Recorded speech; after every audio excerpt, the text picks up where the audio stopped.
Good afternoon and welcome once again to the Alabama Pro-Growth Policy Conference sponsored by the Alabama House Democratic Caucus. I am State Representative Wandalyn Gavan and I proudly represent House District 60 here in the great state of Alabama.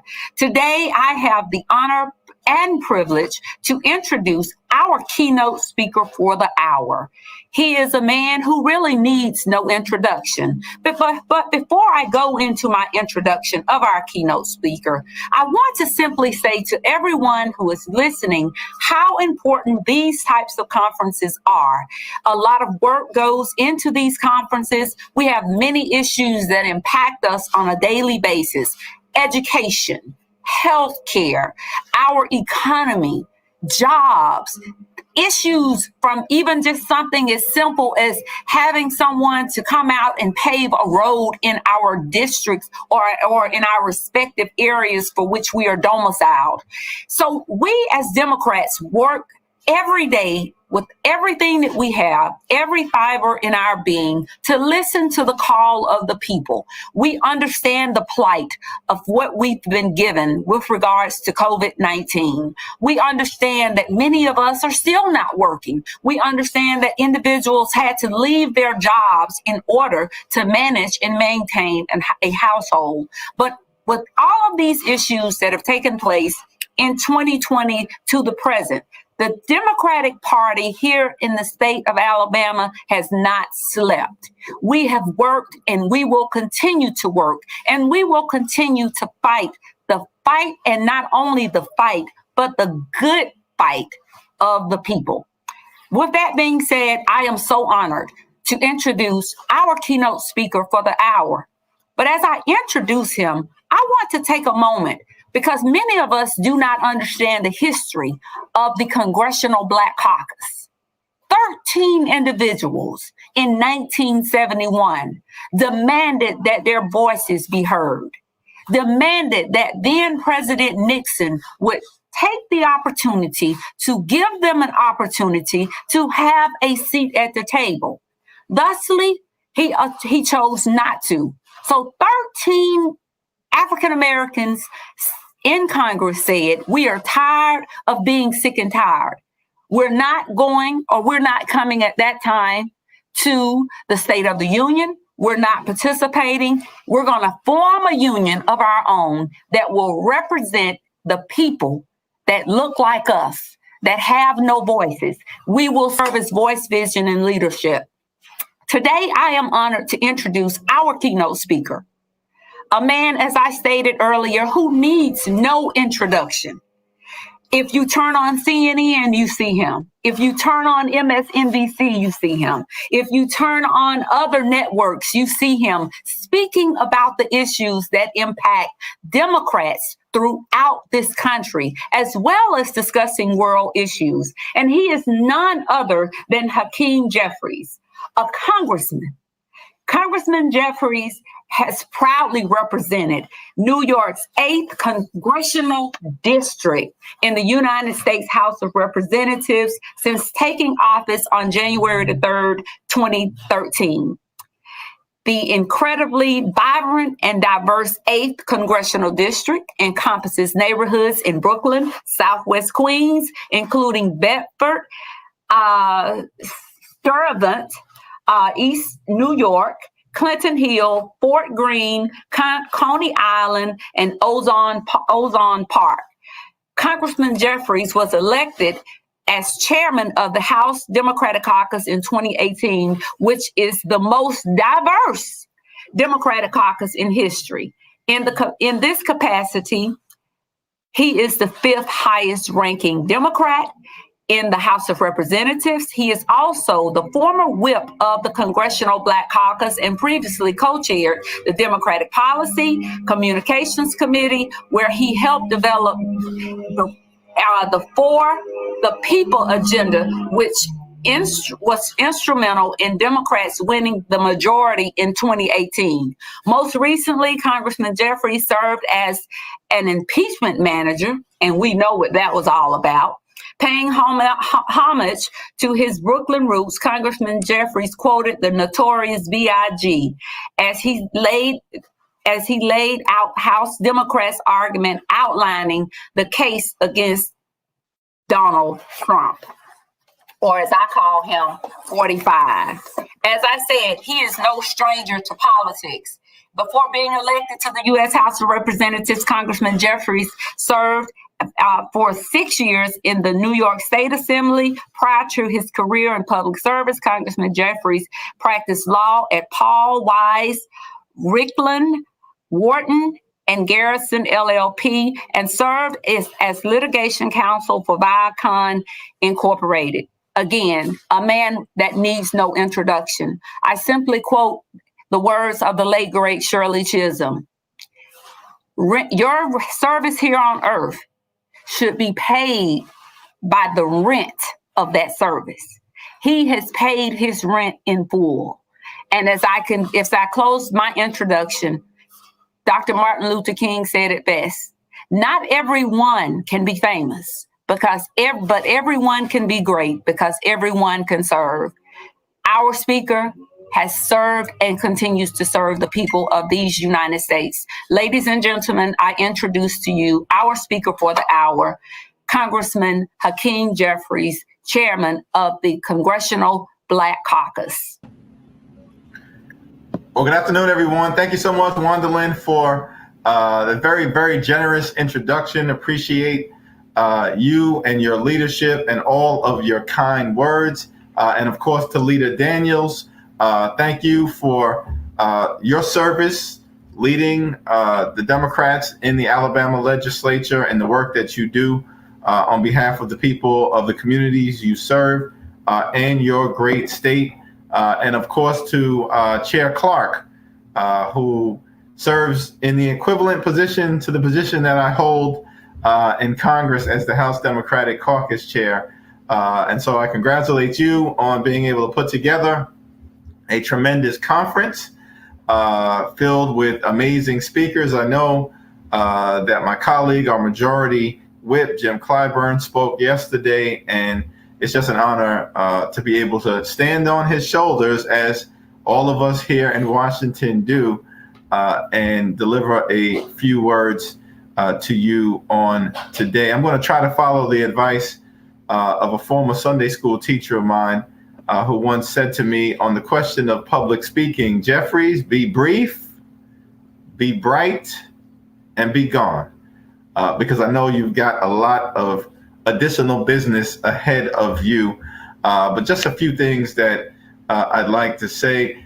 Wandalyn mentioned that the Congressional Black Caucus was first formed in 1971, 13 amazing individuals. We are in the midst of celebrating our 50th anniversary right now. I'm personally proud to represent parts of the district that were once represented by the great Shirley Chisholm. My office, in fact, back home in Brooklyn is in the Shirley Chisholm State Office building, and I'm trying to do my best to just channel her philosophy on representing a community, be unbought and be unbossed.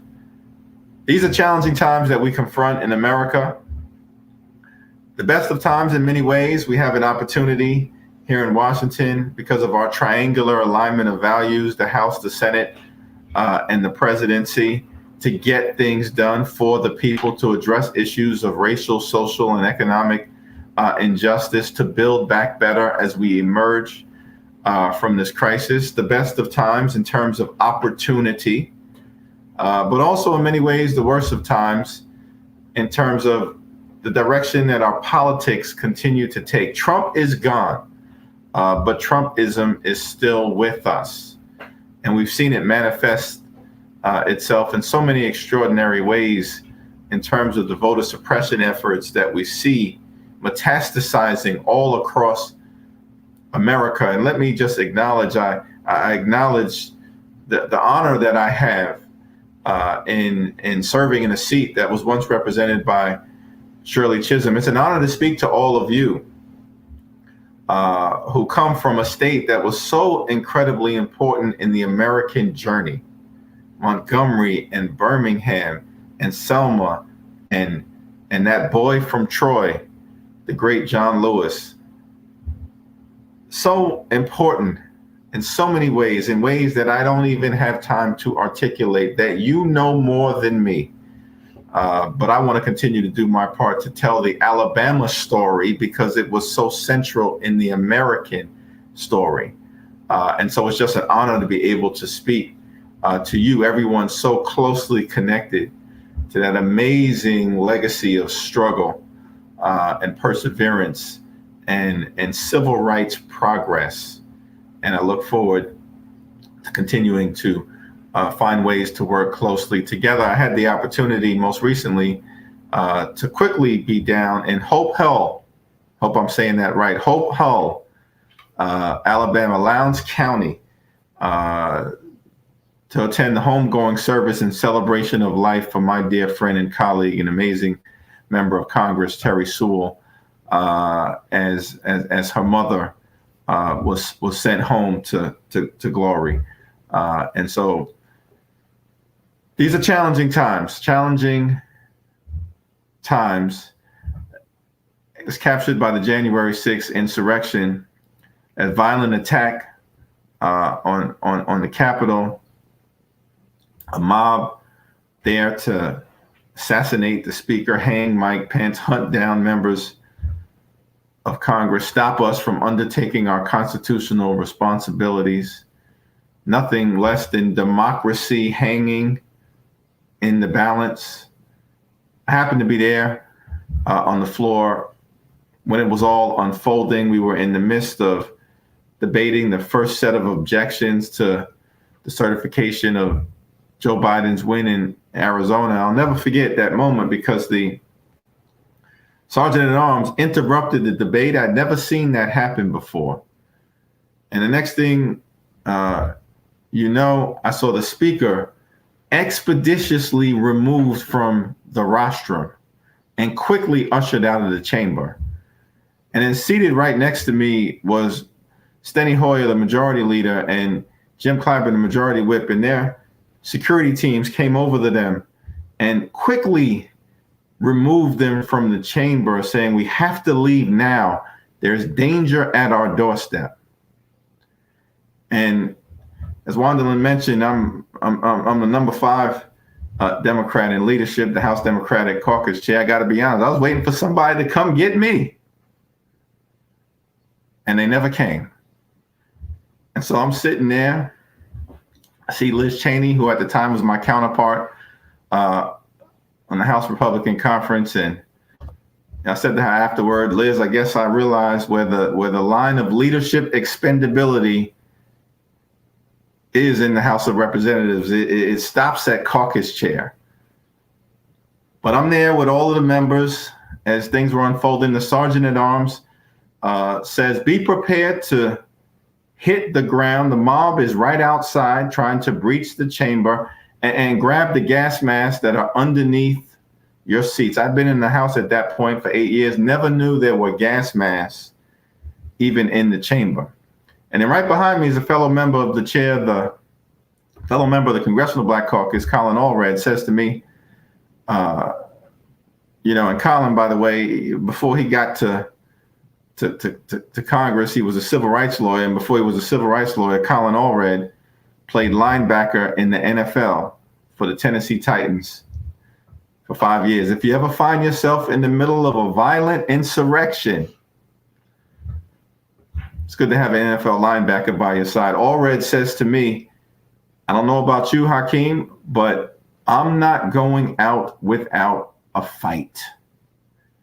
And we actually thought we were going to have to fight for our lives. Shortly thereafter, they found an evacuation route, and we were all taken out of the chamber and in a secure location. But we were resolved at that particular point in time that we were going to go back to the floor of the House at some point that night, complete our work, certify the election, and make sure that Joe Biden and Kamala Harris were sworn in after being certified as the next president and vice president of the United States of America. I say that because, yes, in the midst of these challenging times as we confront adversity, Churchill once said to us, success is not final, failure is not fatal. All that matters is the courage to continue. I put it a different way. A knockdown is different than a knockout. That's the Hakeem Jeffries Brooklyn remix. A knockdown is different than a knockout. Yes, we have been knocked down by the pandemic, both a public health crisis and an economic crisis, knocked down by the continued presence of systemic racism, which we know it's a great country. We've come a long way. We still have a long way to go. Systemic racism has been in the soil of America for over 400 years. Yes, we are dealing with an epidemic of voter suppression in the aftermath of a violent insurrection and attack on the Capitol. Yes, we've been knocked down. But our journey, the African-American journey, the American journey, has always evidenced that we have the resiliency to make it through, to build back better, to perfect our society, to make things better in terms of racial and social and economic justice, which is what our intention is to do. To create opportunity and prosperity in every single zip code in America, in urban America, in rural America, in small town America, in Appalachia, in the North, the South, the East, and the West. That's President Biden's commitment. Build Back Better is not just a slogan. It's a value set because we cannot return to pre-pandemic normal. Because prior to the pandemic, half the American people couldn't afford a sudden, unexpected $400 expense. That's unacceptable in the wealthiest country in the history of the world. And I know that is the work that you all are doing to bring equity and inclusion and opportunity to every single zip code. That is what Build Back Better at the end of the day is all about. Now, in the midst, I'll conclude with this observation. In the midst of all of what I outlined, multiple crises that we're confronting at the same time, how can we summon the spirit of resilience to be able to make it to the other side? Well, I'm reminded of that time that some young folks were gathered at the home of one of the wealthiest people in the world, and they gathered at this estate. And in the estate, there's a big lake. These young people are on one side of the lake. And in the lake, there's some crocodiles and alligators and one small turtle. And all of a sudden, the owner of the estate shows up. He's on the other side of the lake, sees these young people on the other side, and he calls out to them and says, if any of you can jump in the lake, rescue the turtle, and make it to the other side, I'll give you anything that you want in this world. And the young person, no one says anything, and all of a sudden, the owner of the estate begins to walk away. And as the owner is walking away, he hears this big splash. And all of a sudden, the owner turns around, sees one young person in the lake, frantically trying to make it to the other side.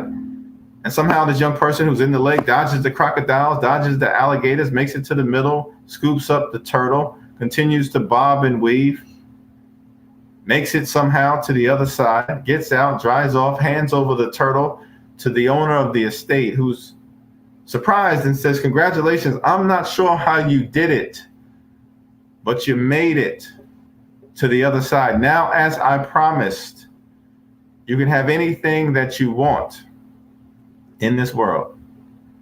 And the young person paused for a moment and he said, well, I just want to know who pushed me in the lake. I'm about to get out of your way. What am I trying to say? Sometimes you find yourself in a moment of unexpected adversity. Exactly what happened to all of us in November of 2016 when so-and-so got elected, that happened to all of us. When a once in a century deadly pandemic struck, that happened to all of us in the aftermath of a violent insurrection, something we never thought we would see in our lifetime. Sometimes you find yourself in the midst of unexpected adversity. But when you find yourself in that kind of situation, all you've got are two options. You can either sink or you can swim. And here's why I'm optimistic, because the story of America, as all of you have illustrated, given the struggles that came out of the great state of Alabama, the story of America is whenever we find ourselves in a tough spot, we always make it to the other side. We found ourselves in a tough spot in the midst of the Civil War, the country threatening to tear itself apart. We found ourselves in a tough spot in October of 1929 when the stock market collapsed, plunging us into a Great Depression. We found ourselves into a tough spot in December of 1941 when a foreign power struck Pearl Harbor. All of a sudden, we're plunged into a conflict that risked nothing less than world survival. We found ourselves in a tough spot in the heart of the Jim Crow South, struggling to bring America to life in a manner consistent with its values of liberty and justice for all, equal protection under the law. We found ourselves in a tough spot when those planes struck on September 11th, and the world as we knew it had changed. Every time America has found itself in a tough spot, because of the resiliency and goodness and work ethic and resolve of just enough of us, we always make it to the other side. And so I'm confident that down in Alabama, in New York, in Washington, D.C., across the country, as we confront the trials and the tribulations of the moment, we will once again rise to the occasion and continue our country's long, necessary, and majestic march toward a more perfect union. Thank you for the opportunity to share these words. God bless you. God bless the Democratic Caucus of the state legislature, and God bless the United States of America. Thank you. Thank you so much, Chairman Jeffries, for those wonderful words, especially the words of encouragement during such an hour as this that we are experiencing here in the country. I know you have to go. Your people have informed us that you have to go and leave for a vote. But before you do, if you would just indulge us for about 3 minutes and take maybe 2 questions that I've been given. And they're somewhat simple questions because I'm sure you're hearing all of the you're aware of all of the issues on a daily basis. The first thing is 2022 is fastly approaching. We barely maintained the majority in the House of Representatives during last year's election. Of course, that issue on a daily basis is the matter of the filibuster. Would you just explain to the general public what that means, why this issue continues to arise, and what is the position of the Democratic Caucus, if you can speak on their behalf, of the Congressional Black Caucus, or even your position on it, and just explain to the general public what this means? Yeah, thank you for that question. And, as opposed to speaking on behalf of the House Democratic Caucus or even the CBC, because various members have articulated different perspectives. And in the House, we're trying to be respectful of the fact that the Senate has its set of rules, the House has its set of rules, and we don't like the Senate lecturing us in the House as to what they think should be done in our chamber, the chamber that we view as designed to be the closest to the people. And so I want to be respectful of the Senate situation. But I will say that the filibuster does not appear anywhere in the United States Constitution. It is not a constitutional requirement. It is not connected to the DNA of the Senate. It's a doctrine that was given birth as part of maintaining the institution of slavery initially by Senator Calhoun, I think it was from South Carolina. Mm-hmm.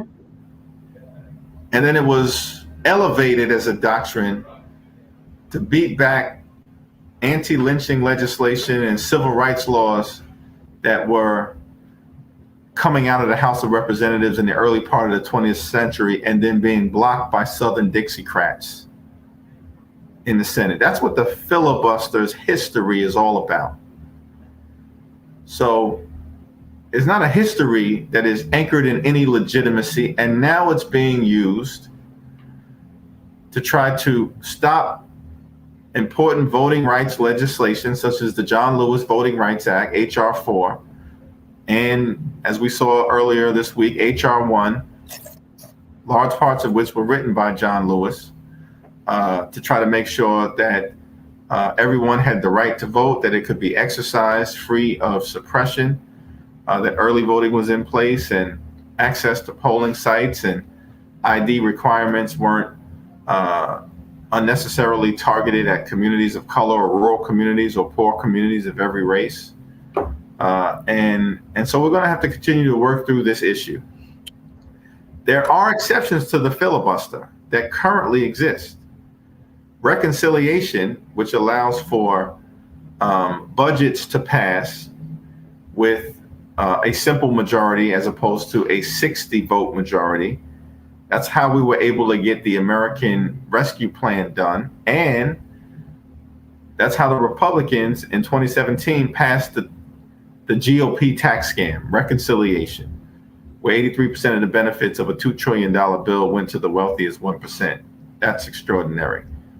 So there's a reconciliation exception to the filibuster. That's budget. And then there is a Supreme Court exception put into place by Mitch McConnell and utilized, in my humble opinion, to steal 2 Supreme Court justices, one from Barack Obama at the end of his term, one from Joe Biden at the beginning of his term. 2. 50-vote majority required.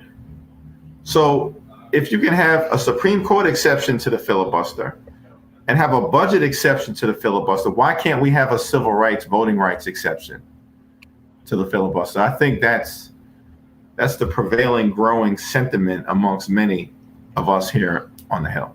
And I thank you for that answer. And I'm getting 500 text messages that you have to leave for a vote. I want to make this. I can do one more. Yeah. I just said to the folks texting me, I said, I think he knows he has a vote. But this is important. And I thank you so much. And I'm not going to hold you up. But the reason I want to just close this filibuster issue out is because many citizens throughout this country feel that is the power that we would have to be able to get some of these things for which we supported President Biden and his administration in 2020. And because that's, we're going back and forth on this issue, many Americans feel that a lot of things won't get done. So I'm hoping there'll be some resolve. And since you did invite me for one last question, where do we stand with regards to the George Floyd Police Accountability Act? We know at one point it was still in the Senate. So can you just give us an update? And then again, I want to thank you. And I know we must close out. Yeah, well, it's still being negotiated. And Karen Bass is our lead negotiator on the House side, and she's negotiating with Senator Tim Scott, who's the lead Republican negotiator in the Senate, and Cory Booker, who's the lead Democratic negotiator. Karen and Senator Booker, they both believe that Tim Scott is negotiating in good faith. Whether Mitch McConnell will ultimately operate in good faith, this is the self-described Grim Reaper, Dr. No, king of obstruction. Whether that ultimately happens, we don't know. But the negotiations are at least proceeding in good faith. And we've got to do something about transforming policing in America. And then I'll leave you with this one last thought. Next month, as a result of the American Rescue Plan and the enhanced child tax credit, every single American, and I would argue that the majority of all of your constituents, because the majority of my constituents and the majority of every member of Congress's constituents, poor families, working families, and middle class families who have a child who's 5 years or under will receive on July 15th $300 per child. And if they're between the age of 6 and 17, they'll receive $250 per child. As long as they were eligible for the direct payment survival check of $1,400, which was most Americans, and have children in those age ranges without doing anything, starting on July 15th and proceeding every month through the end of the year, they'll receive that child tax credit payment. Wow. Thank you. Thank you. And that's what happens when Democrats have the ability to get together and govern, and the best is yet to come. Thank you, Congressman. Thank you, Chairman Jeffries. Maybe one day, President Jeffries. I'm going to speak it into existence. But I wanted, and I'm speaking that on my behalf. But I also, before we're about to close out, my leader Daniels, made sure to send me a note to make sure that I inform everyone listening that you are a noob. So you are a member of Kappa Alpha Psi Fraternity Incorporated. So I didn't want to get in any trouble, but he wanted to set the record straight and make it really clear about that. So thank you for all that you do on behalf of Leader Daniels and the Alabama House Democratic Caucus. Thank you for taking out of your busy schedule to speak with us and to give us this update. And we look forward to working with you in the future. And anytime you want to come to Alabama, we are more than willing to have you here, bring you here, and do whatever it takes to keep you here if necessary. So again, thank you, and thank you for attending the service of our Congresswoman's mother, Nancy Gardner Sewell. We appreciate you. And now we'll move into our next presentation. Again, thank you, Congressman Jeffries.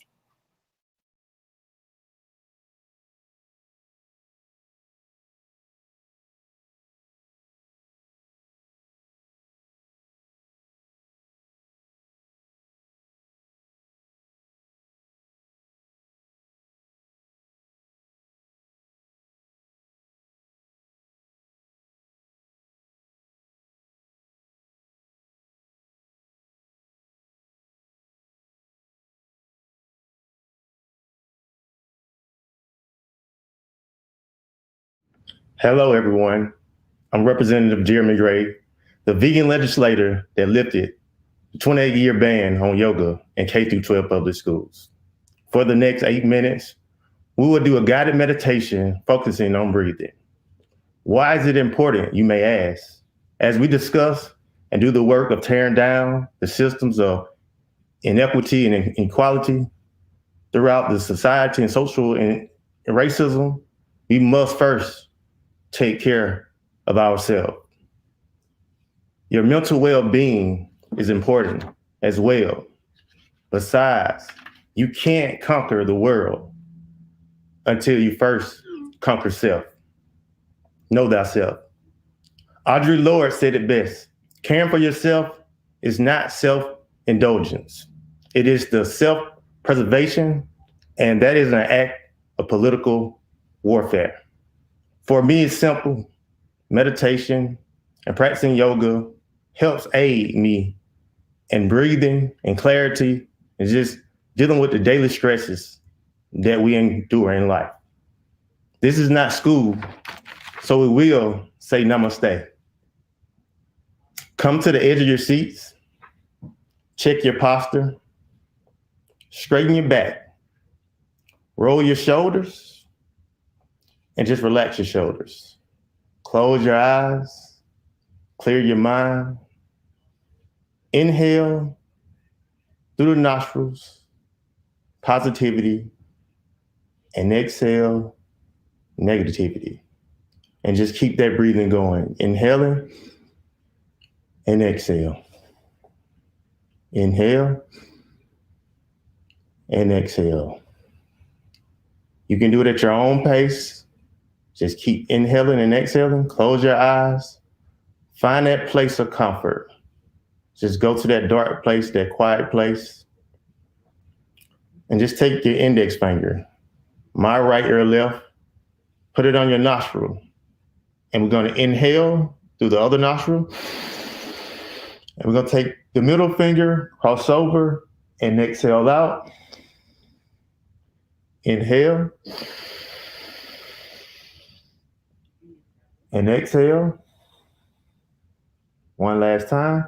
Inhale. And exhale. Let's go over to the other index finger. My left, your right. We're going to inhale, and switch over and exhale. Inhale. And exhale. Last one. Inhale. And exhale. Drop your hands. Continue to inhale and exhale. And just inhale. And exhale. Now you're going to bring your attention as you keep breathing down to your root chakra. And chakras are just major organisms in the body that are power sources to the body. And keep breathing, inhaling and exhaling. And the root chakra, think about red. Breathe in red and exhale red. Inhale, red dust, and exhale, red dust. The root chakra deals with the base of the spine, and it deals with survival needs, grounded, being connected. It's connected with your sense of smell. And so if you want to, you can keep breathing. And as you're breathing, just say the word lam, lam. In your mind, just keep it going. Keep breathing. And as you keep breathing, we're going to move on to the next chakra, the sacrum chakra. Think about orange. Breathe in orange, deep, deep orange. And that's take your consciousness to your pelvic muscle. And in your pelvic area, it really works on expression and clarity and sexuality and vitality. And so as you're breathing in, think about that the origin of the sacrum chakra is taste.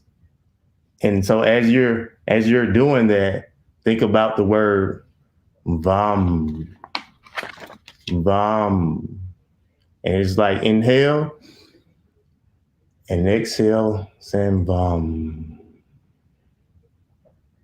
And as you're doing that, we're going to transition to the solar plex. And the solar plex is yellow. So think about the color yellow. Breathe it in and out. And it's right above the navel. And so it tracks your digestive system, digesting life, empowerment, manifestation, your intentions. If these chakras are blocked, it causes you to be frustrated, have hostility, and digestive problems. This is your internal fire. So when you think about it and you're breathing, think about the sound of the mantra Ram. So inhale and say Ram. Just keep it going. Keep breathing. Ram.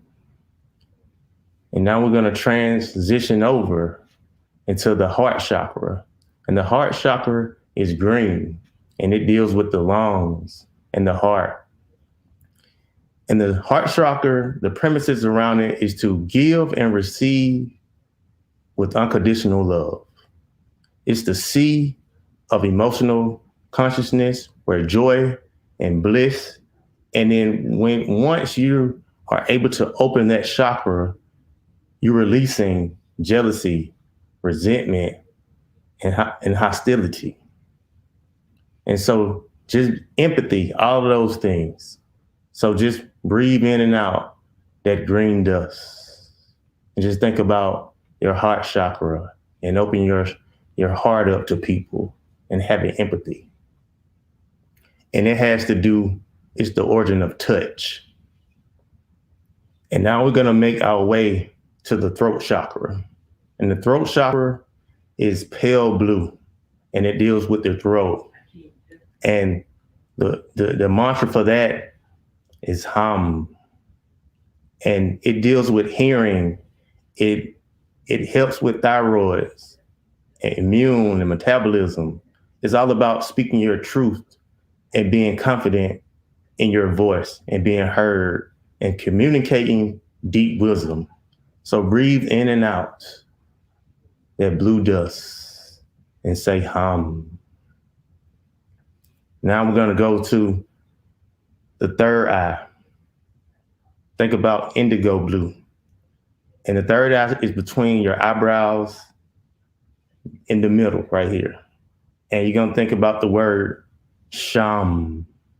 And the third eye deals with brain cells and cerebellum. It's infinite power, intuition, out of the soul. When this is done correctly, it will release anxiety, fear, and depression. So breathe in the indigo blue and think about sham. And last but not least, the crown chakra. Think about gold, the top of the head. And that is is the mantra that goes with that. It means unbounded awareness, divine consciousness, clarity, thought, purpose. The lover, the process of loving, and the beloved. That chakra is all about knowing, will. Keep that breathing going. And as we continue to keep that breathing going, just think about positive thoughts and affirmation. I am beautiful. I am proud. I am courageous. I am where the money resides. Just keep doing those I am affirmations. I am beautiful. I am strong. All of those things. Project what you want in your life. Positive thoughts. The glass half full concept. And just keep those positive spirits going. Keep thinking and meditating. And as you start to project, we have to go to reflection. Reflect on how I can be a better me. How can you be a better you? That's the reflection part. Just think about and breathe and just think about how you can be a better you. And just contemplate on it. Find clarity in it. Just kind of be one with yourself. In and out, breathing, inhaling and exhaling. And as we move from reflection, just think about your favorite color, whether it be blue, red, green, be the color. Don't just like the color. If it's red, be red. Think about everything that's red. You are red, right? Think about being the state of being. Be your color. Be the essence of your color and be one with your color. And just think about that color, how vibrant it is and why you like the color and what it associates with. Just live in that color. And as you think about your color, think about your favorite animal, whether you're a lion or an eagle, you want to fly and you want to just get away, or you want to be the king of the jungle with the lion or a crocodile or whatever it may be. Think about your animal and how that empowers you, right? That resiliency, that tenacity. Think about that animal. It may be an animal of grace, right? It may just be a free spirit animal. Just think about your animal. And as you're thinking about your animal, whatever it may be, and you're continuing to breathe, think about your favorite destination. I know we've been in COVID. Think about somewhere you want to go. If it's the beach, think about the warm sand and the sun rays hitting your skin and just giving you a suntan, or, you know, the beverage that you're drinking that's next to you that has water and precipitation just dripping from it. Just think about those details of being somewhere that you really want to go, some destination. And just continue to live in that moment. Continue to feel those positive vibes and energy. And as you keep breathing, we're gonna just come and bring our hands to heart center right here. And just continue to breathe. And you're gonna repeat after me. May the light in me see the light in you. And we all bow and say, Namaste. Thank you.